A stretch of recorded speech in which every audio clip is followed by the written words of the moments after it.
Toda nación tiene sus leyes que exigen respeto y obediencia,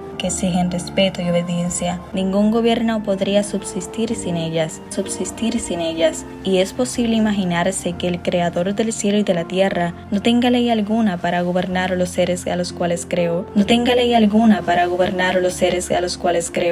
Pronto Jesús volverá.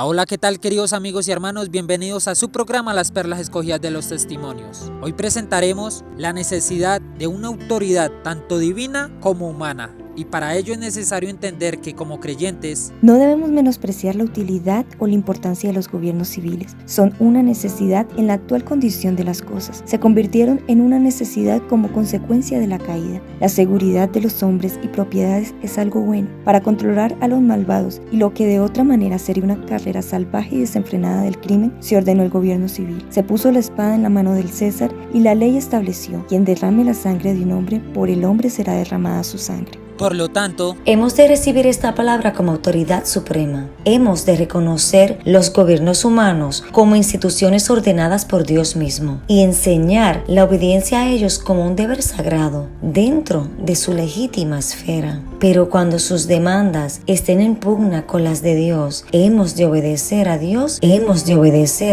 antes que a los hombres. La palabra de Dios debe ser reconocida sobre toda otra legislación humana. Un así dice Jehová no ha de ser puesto a un lado por un así dice la iglesia o un así dice el Estado. La corona de Cristo ha de ser elevada por sobre las diademas de los potentados terrenales. Es verdad que ciertos hombres han sido colocados sobre nosotros para gobernarnos, y hay leyes que rigen al pueblo. Si no fuera por estas leyes, la condición del mundo sería peor que la actual. Algunas de estas leyes son buenas y otras malas. Las últimas han estado aumentando. Las malas. Y aún hemos de vernos en dificultades. Pero Dios sostendrá a su pueblo para que se mantenga firme y viva de acuerdo con los principios de su palabra.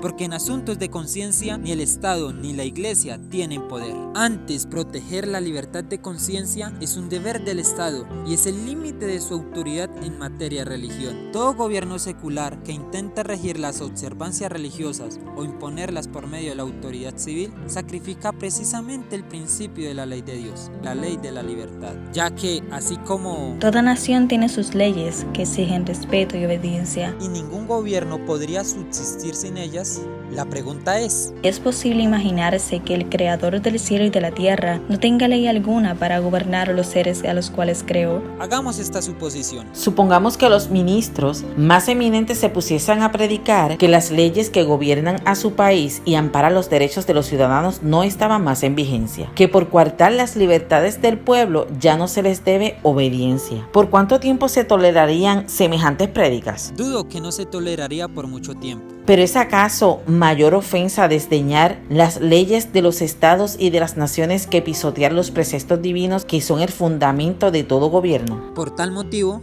vi que en cada caso es nuestro deber obedecer las leyes de nuestro país, a menos que estén en conflicto con la ley superior que Dios pronunció con voz audible desde el Sinaí y que grabó luego en piedra con su propio dedo. Daré mi ley en su mente y la escribiré en su corazón, y yo seré a ellos por Dios y ellos me serán por pueblo. El que tiene la ley de Dios escrita en el corazón obedecerá a Dios antes que a los hombres, y desobedecerá a todos los hombres antes que desviarse en lo mínimo del mandamiento de Dios. Los hijos de Dios, enseñados por la inspiración de verdad e inducidos por una buena conciencia a vivir según toda palabra de Dios, tendrán su ley escrita en el corazón como la única autoridad que pueden reconocer u obedecer. La sabiduría y la autoridad divina son supremas.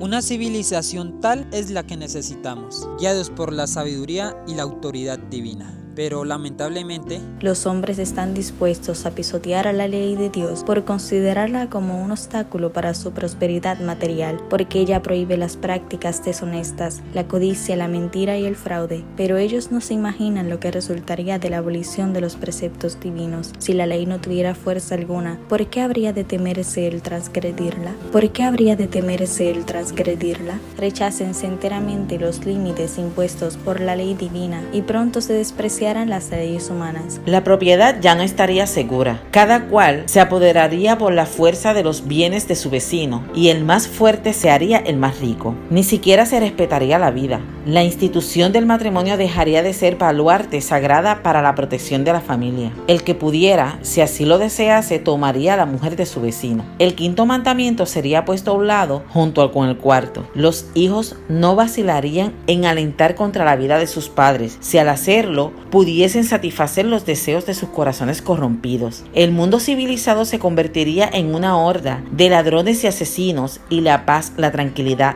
y la dicha desaparecerían de la tierra. es por eso que Más acertado sería que las naciones aboliesen sus estatutos y dejaran al pueblo hacer lo que quisiese, antes de que el legislador del universo anulase su ley y dejase al mundo sin norma para condenar al culpable o justificar al obediente.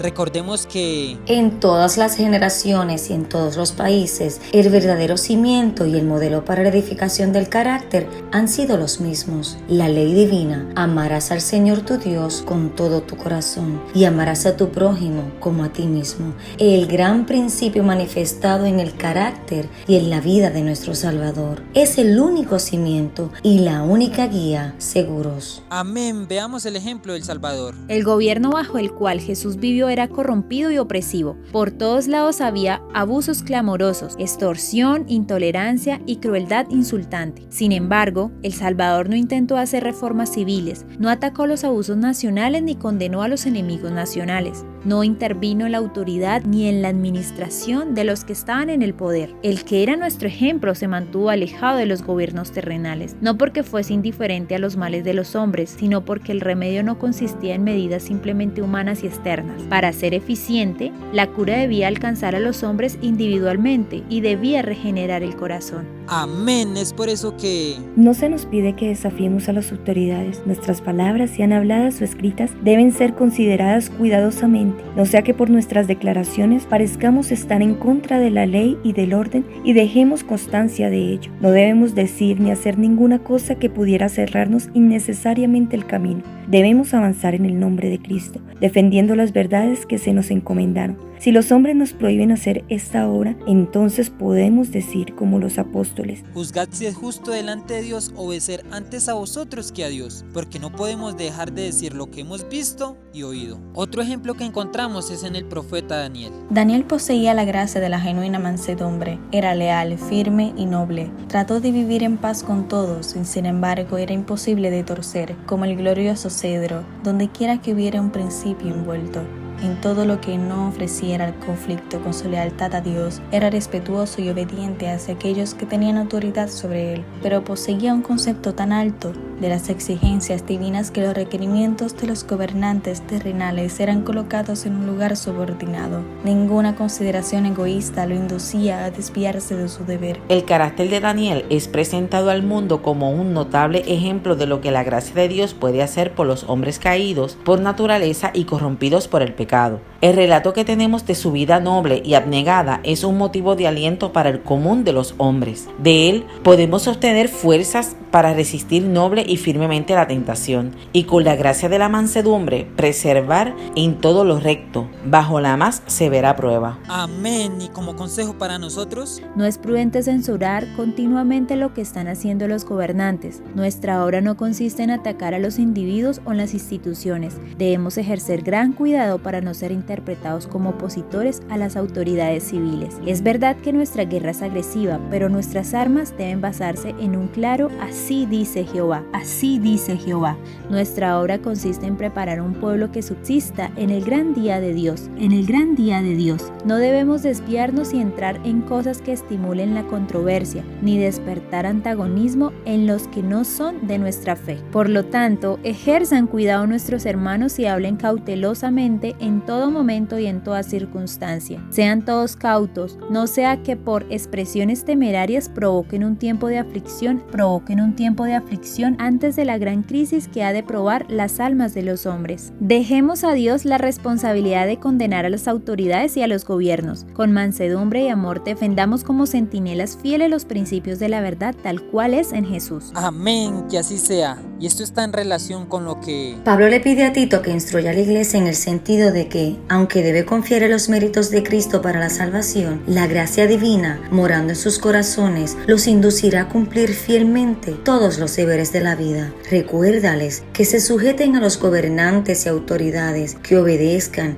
que estén dispuestos a toda buena obra, que a nadie difamen, que no sean pendencieros, sino amables, mostrando toda mansedumbre para con todos los hombres. Palabra fiel es esta, y en estas cosas quiero que insistas con firmeza, para que los que creen en Dios procuren ocuparse en buenas obras. Estas cosas son buenas y útiles a los hombres. Porque el siervo del Señor no debe ser contencioso, sino amable para con todos, apto para enseñar, sufrido, que con mansedumbre corrija a los que se oponen, por si quizá Dios les concede que se arrepientan para conocer la verdad. Si no, santificad a Dios el Señor en vuestros corazones, y estad siempre preparados para presentar defensa con mansedumbre y reverencia ante todo el que os demande razón de la esperanza que hay en vosotros. Sed pues sujetos a toda ordenación humana por respeto a Dios, ya sea al rey como a superior, ya a los gobernadores, como de él enviados para venganza de los malhechores y para loor de los que hacen bien, porque esta es la voluntad de Dios, que haciendo bien hagáis callar la ignorancia de los hombres vanos, como libres y no como teniendo la libertad por cobertura de malicia, sino como siervos de Dios. Honrad a todos.